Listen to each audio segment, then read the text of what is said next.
mentioned speaking to President Zuma and him talking a lot about strategy.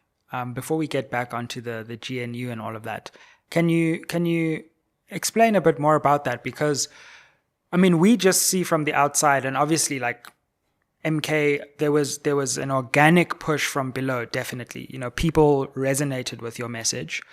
But, of course, there was a lot of political strategy that went into it as well. What kind of strategic lessons that may not be obvious have you learned from the political strategy of President Zuma, who everyone from Helen Zille to Julius Malema will say, as far as a political strategist, he's up there in the South African Hall of Fame? I think, there's no doubt, as confirmed by the other politicians, that President Zuma is a political genius. You know, I've learned so much from him. I mean, if you were to, and I've had a lot of time to spend with him, and you hear his mind and how he thinks, it's second to none. You know, and the thing is how he simplifies the most complex of situations. All right, I'll give you a quick one. Yeah.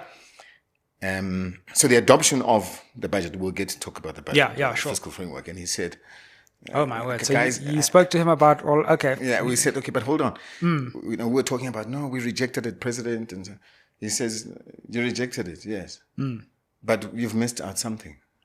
What did we miss out? He says, "You participated in a process that was adapted through Roman Dutch law framework. That's not our law. So you were participating in effect and rejecting it as much as you're rejecting it. The question is, the reason that budget came out the way it is because of Roman Dutch law legal framework, isn't it? So would we have actually thought about that? We from where we are, we didn't even, a lot of us didn't even look at it that way, all right? But he's got a different way of looking at it. Sure. To say, why should we even, the will of the people ought to actually take precedence here, all right? As opposed to a process of certain parliamentarians within the framework of Roman Dutch law making a determination as to what budget should be for the people. So going back to the issue of, it's not a reflection of the people. The laws in this country are not a reflection of the people. And his mind is wired that way. Sure. You know, where he takes something that you never expected of him, or well, most people never expect that of him,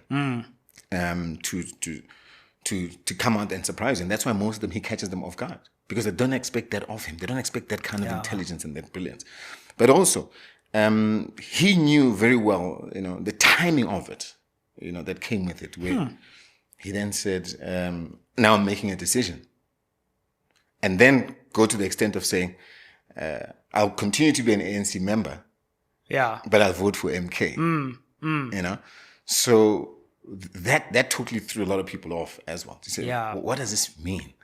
Right? But if you look back in history, also, when the former liberation movement, the ANC, let's refer to them as that, at the time, they were disbanded at the time. Former liberation movement. They are the former liberation movement.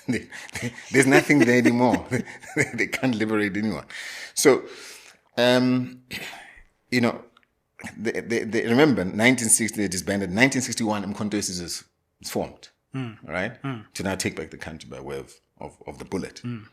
And what has happened then is synonymous with what's happening now, where he said to himself, I was a member of the ANC, but the ANC was straitjacketed, couldn't do anything by virtue of it being disbanded, couldn't negotiate with the apartheid government. But the only way, you know, the leaders at the time, in the form of Nelson Mandela, Joe Slovo, took it upon themselves to say, we're going to form Umkhonto, and they formed the military arm. And that was when, you know, there was true traction in terms of liberating our people. And that was by way of the bullet. And that's where, you know, the formation of the MK soldiers, Umkhonto Sizwe, and all our heroes come from. He says, now for him to have applied that kind of same model to what happened then, right? Because that's exactly what he has done. He has said, this ANC is not going to liberate us, it's bought. Right? It can't liberate us because it's not even implementing its own policies. Right? It's representing the bourgeoisie It's been infiltrated. I mean, the ANC was infiltrated at the point where they didn't have to even form a merger with an NNP, with a New Nationalist Party. When was it? 2004, somewhere around there. Early 2000s. Yeah, early 2000s. But he's saying it's the same now. This thing is dead. It's no longer there. Incoming the elections of 2024 or prior, he then thinks the best way is to launch this party 6 months before the elections. I think that caught a lot of people off guard because the conventional wisdom was you need a long run up to an election. That's the thing, right? Yeah. So that tells you a lot about his thinking, because he knew that if you launch too early, as you would have seen with the response, the court cases, Sure. they were going to use the apparatus to stop this thing. And that's why he then sent someone who was totally unassuming to go and register this. And they said, who's this? This guy, we don't care, but I won't mention his name. And they never really took it seriously until he said, I'm going to vote for that. And the reason for the formation of Umkhonto weSizwe as a party was, as I said, synonymous with then to say we have to liberate our people. But this time around, we're going to liberate our people by way of the ballot as opposed to the bullet. Sure. And that's why the formation, and Umkhonto weSizwe is going to be a platform, regardless of, ethnicity or color or creed.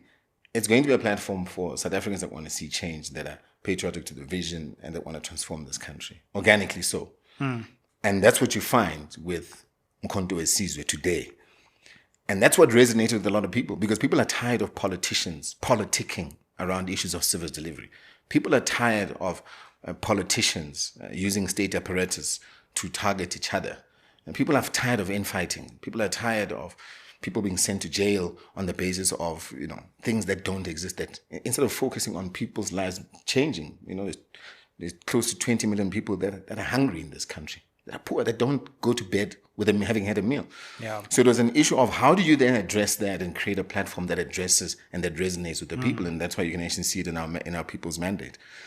And 6 months before, and again, strategically, you launch it on the date that December 16, as is synonymous with December 16, 1961. When Umkhonto weSizwe was launched, to say, this is our ancestors that want us to now take back the country, but this way around, we're going to take it back by way of the ballot. And that was part of the strategy, over and above, obviously, bringing everyone in terms of a united front.